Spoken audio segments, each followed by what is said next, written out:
Today we're going to take two compositions and nest them inside another composition. This is one way of creating an animation that contains multiple shots.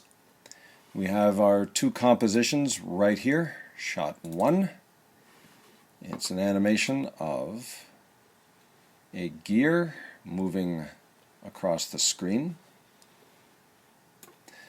I arranged the keyframes so that the speed of the gear is relatively constant across its motion, and I also rotated the gear so that it appears to be moving as if it were rotating like a wheel. It's not perfect, but you can finesse it on your own if you want. It looks like this.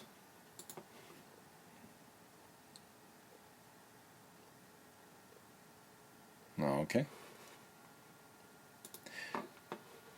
One way to tell if the speed of a part of your animation is constant is look at the dots. If you look at the dots in the motion path, they represent frames. If they are very, very close together, like here, they represent slow speed. That's a lot of frames taking place within the same space. This is very slow. See? Okay. Let's undo that. Actually, before we undo that, note that right here, there are very, very few frames here. This indicates it's going very quickly. Okay. See? And you can also tell by looking at the keyframes. This distance indicates that the gear is going by very quickly, this very slowly, and this about in the middle. Okay, I'll undo that. And our shot number 2, transparency or not, that's transparency, that's not.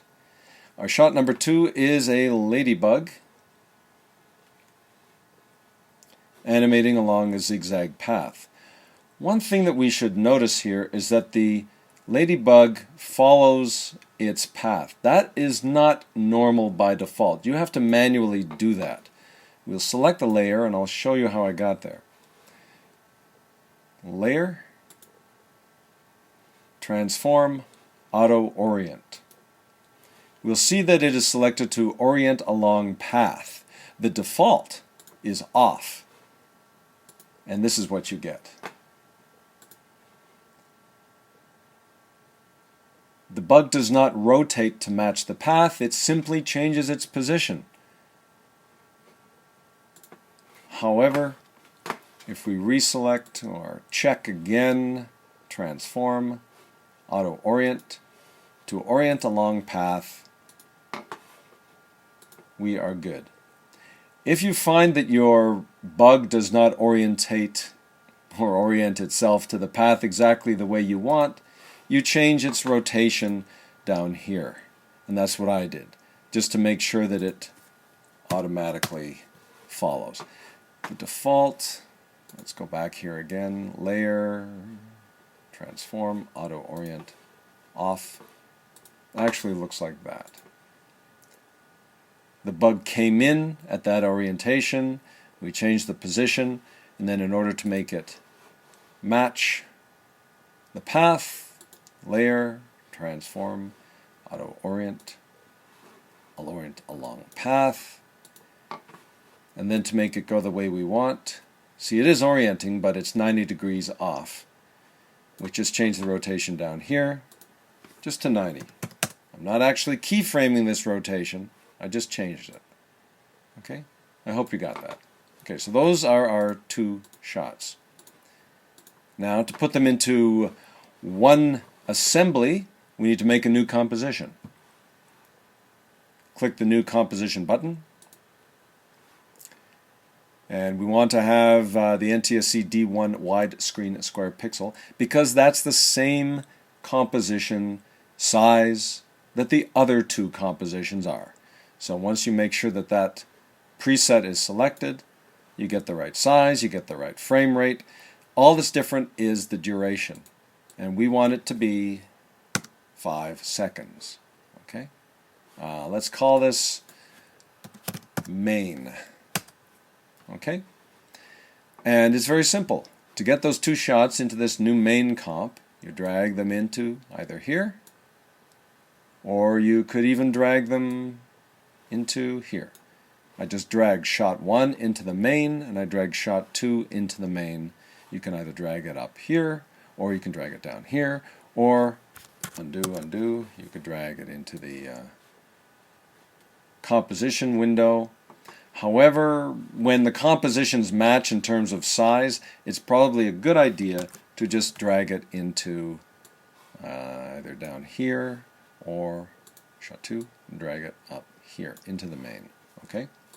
Now they're both together, and because their backgrounds are transparent, we see them doing this. Well, let's worry about that in a minute.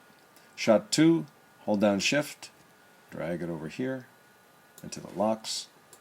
We see shot 1, now we see shot 2. But let's say we want these two to have a different background. We want this to have a black background, this to have a white background. Well, we need some solids. So let's edit shot 2 right now. Double click, and we're now inside shot 2. Let's add a solid. Make sure your composition shot 2 is selected. It has the yellow line around it. Go to Layer, New, Solid. And we want it to be white. How convenient. Because the bug's head is black, it could be any color you want as long as it makes sense relative to what you've got. If you made it black, let's make it black. If you made it black, so now it's automatically called Black Solid 1. And its size is the size of the last solid you made or the size of your composition, whatever the last one you made is. Okay? Boom. It's black. Drag it down to the bottom. And we see the bug, but we don't see the head. So we have to make our solid white. To do that, make sure the solid is selected. Layer, Solid Settings. Change it to white. There we go. And it changes its name too. Okay, that's good. White. Now go to shot 1. We want a black solid here. So with the comp selected, Layer, New, Solid. And this one we want to be black. And go. Drag it down to the bottom. There you go. Lovely. Let's see what main looks like. Starts black, goes to white. Okay.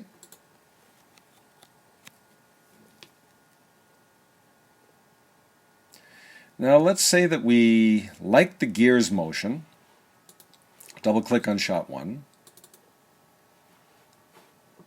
Boom. Here's one thing you should know. Go back into the main. Now the current time indicator is off here at 4 seconds.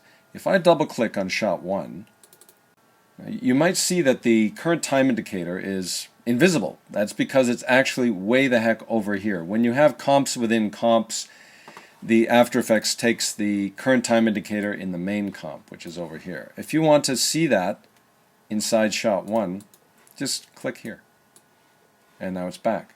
Okay? And we like this rectilinear or just linear path, but we don't like it in shot 2. So click on the ladybug layer. To make these round or Bezier like Illustrator, we need to alter them a bit. The reason why they are linear like this is that when I made them, I had this selected in the preferences.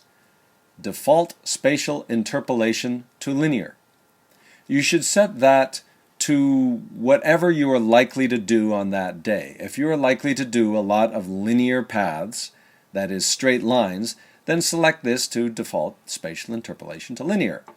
If, however, on that day you want to do a lot of Bezier or rounded paths, you deselect this. However, let's just leave it at the default, so hit cancel. And let's change these right now. To do that, hit the word position. That selects all the keyframes here. And you can right click or control click on any keyframe that is selected, in here or down here. Let's try down here. Right click, what do you get?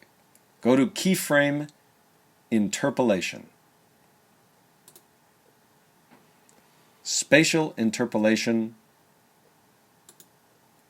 Bezier. Hit OK. And all the selected keyframes turn into Bezier curves. If you want to alter one of them, just select the layer, select the keyframe, drag the handles, or undo, hold down Option, drag the handles, and they'll behave like Illustrator. Okay, let's go back to the main preview. We see the gear, we see the ladybug, and this is what you want to render, this composition. So with your being inside main, select composition, add to render queue, change your settings if you want, change the name possibly to your name, and there you go.